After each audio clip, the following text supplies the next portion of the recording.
keng mi le ma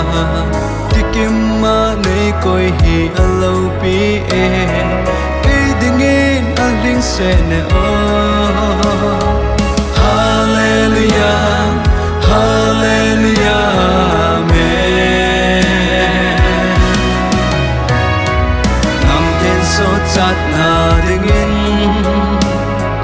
pa kai sin phan ko thong ye ta san cha te lut na dingin hong lo loi sin hong lo loi sin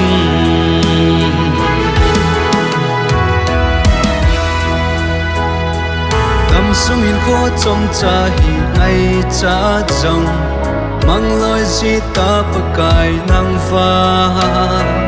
tôn so na mang thế lâu này hallelujah hallelujah amen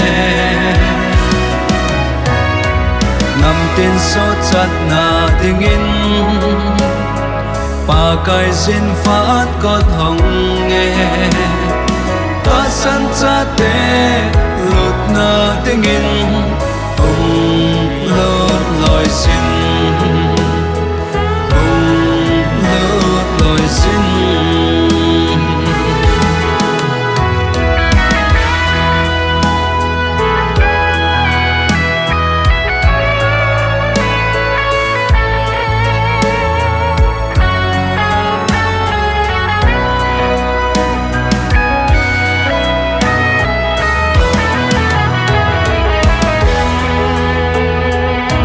san sa te ki ging phao hi te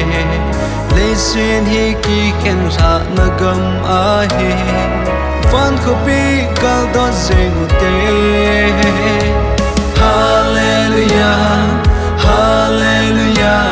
amen nam tin so chat na dingin pa kai sin phan ko thong nghe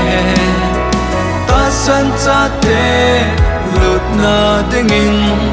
hong lut loi sin hong lut loi sin hong lut loi sin hong lut loi so